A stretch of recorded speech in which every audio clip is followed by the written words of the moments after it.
आज मैं आपको बताऊंगा कि कुछ लोग एसर का लैपटॉप देखते हैं और वो कहते हैं कि यार ये बहुत सस्ता मिल रहा है और उसको परचेज कर लेते हैं। लेकिन उसमें प्रॉब्लम क्या है?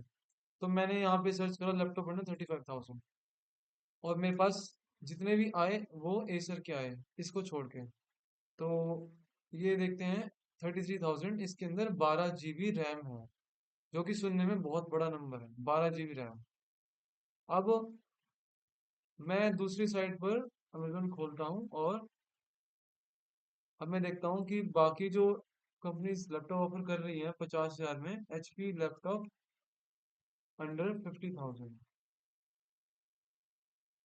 तो 12 GB जो रैम है वो इतनी आसानी से हमें नहीं मिलती है।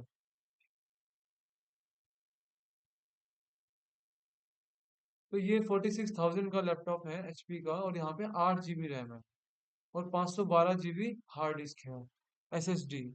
और यहाँ पे 12 GB रैम है और 256 GB एसएसडी है। मतलब 256 GB और 512, बस वहां पे थोड़ा सा डिफरेंस लग रहा है। अब मैं देखता हूँ प्राइस, इतना बड़ा फर्क है, 33,990, मतलब 34,000 का। और ये 47,000 का, मतलब वो 34 और ये 47, 47 माइनस 34, 13,000 का फर्क। आखिर ये एक्चुअली है क्यों फर्क? अब मैं आपको बताता हूँ इसका असली कारण। इसका असली कारण है इसका प्रोसेसर। इसका प्रोसेसर है इंटेल कोर सेलेरॉन N4500। अब हम उसका प्रोसेसर देखते हैं। यहाँ पर हमें मिल रहा है Intel core core i3 13 generation processor. Okay. और इसकी जो डिस्प्ले की साइज है वो 15.6 इंचज है, और इसका डिस्प्ले का साइज 14.0 इंचज है। डिस्प्ले साइज में तो सिर्फ 1.5 इंच का फर्क है, लेकिन प्रोसेसर में फर्क देखते हैं एक्चुअली है क्या। नॉन टेक्निकल लोग जो कंप्यूटर के प्रोसेसर से अवेयर नहीं होते हैं, वो लोग सोचते हैं यार 33,000 में लैपटॉप मिल रहा है, वो भी 12 GB रैम वाला, तो ये तो बहुत अच्छी डील है। हो सकता है कुछ सेल चल रही हो इसलिए अच्छा मिल रहा हो प्राइस, बट ऐसा नहीं है। तो मैं आपको वार्निंग भी देना चाहता हूँ और इन्फॉर्मेशन भी देना चाहता हूँ कि आपको सबसे इम्पोर्टेंट जो चीज चेक करनी है वो है प्रोसेसर। क्योंकि प्रोसेसर इंजन है कंप्यूटर का, अगर इंजन ही प्रॉब्लमेटिक होगा तो गाड़ी रुक जाएगी। तो अगर प्रोसेसर अच्छा है तो आपका कंप्यूटर स्मूथ चलेगा, बड़े बड़े एप्लीकेशंस को भी चला लेगा। अब हम इन दोनों प्रोसेसर की बात करते हैं। इसमें है i3 13 जनरेशन और इसमें है इंटेल कोर सेलेरॉन। अब मैं यहाँ पे इसको कंपेयर करता हूँ, मैंने दबाया टैब प्लस एंटर और मैंने बोला compare Intel i3 13 generation and Intel Celeron. अब देखते हैं कि इन दोनों में फर्क क्या है। अब ये देखिए आपके पास दोनों टेबल्स आ चुकी हैं, दोनों कॉलम्स आ चुके हैं। तो ये है ultra low budget basic education, मतलब जिसको बहुत बेसिक काम करना है छोटा मोटा, उसके लिए सही है। अगर आप अपने बच्चों के लिए लैपटॉप खरीद रहे हैं और आपको चाहिए कि बच्चे लंबे टाइम तक यूज करें, कोई नए सॉफ्टवेयर सीखें, आर्टिफिशियल इंटेलिजेंस सीखें, कोडिंग करें और बाकी सॉफ्टवेयर सीखें, तो आपके लिए इंटेल सेलेरॉन बिल्कुल भी नहीं है। ये बहुत बेसिक अल्ट्रा लो बजट वाला प्रोसेसर है। इसकी परफॉर्मेंस इसकी परफॉर्मेंस अब परफॉर्मेंस की बात करते हैं। इसमें यूनिफॉर्म स्लो कोर्स है, इसमें efficient course on select models, मतलब इनकी परफॉर्मेंस ज्यादा अच्छी है i3 प्रोसेसर्स की। Thread count up to 8 threads, hyper threading enabled.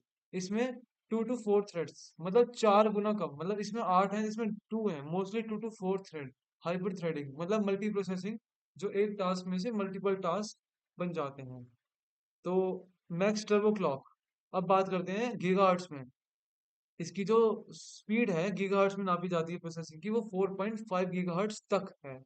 इसकी रेयरली एक्सीड्स 2.9 गीगाहर्ट्ज, मतलब 3 गीगाहर्ट्ज भी मान लो, इसकी 4.5 गीगाहर्ट्ज है, जो कि बहुत ज्यादा है इससे। और कैशिंग साइज का मतलब होता है कि आपकी जो टेम्परेरी फाइल्स होती हैं, जितना ज्यादा कैशिंग साइज होगा उतनी ज्यादा स्पीड होगी, क्योंकि कंप्यूटर जब ऐप्स चलाता है तो वो कैश में स्टोर करता है टेम्परेरी फाइल्स को। तो कहते हैं ना कि कैश क्लियर कर लो ब्राउजर अच्छा चल जाएगा, तो वो कैशिंग साइज इसका सिर्फ 2 to 4 MB, इसका 12 MB, मतलब 6 गुना, 2 MB इंटू 6, 12 MB। इसका रैम सपोर्ट DDR4 LPDDR4X, इसमें DDR5 और 4 जो कि फास्ट रैम होती है। मतलब इसमें जो रैम यूज हो रही है वो बेशक 12 GB है, लेकिन वो एक्चुअली बहुत पुरानी टेक्नोलॉजी की रैम है। इसलिए आप जब भी लैपटॉप लें तो बहुत सोच समझ के लें, कहीं आप किसी लूप में ना फंस जाएं, आप किसी स्कैम में ना फंस जाएं। ओके। और ग्राफिक्स की बात करें, ग्राफिक्स हमारी जितनी अच्छी ग्राफिक कार्ड होगा उतना अच्छा हमारा डिस्प्ले निखर कर आएगा, कलर्स निखर कर आएंगे। तो यहाँ पर जो है ग्राफिक्स वो बहुत वीक है। UHD अल्ट्रा एचडी नहीं है, ये अल्ट्रा एचडी नहीं है।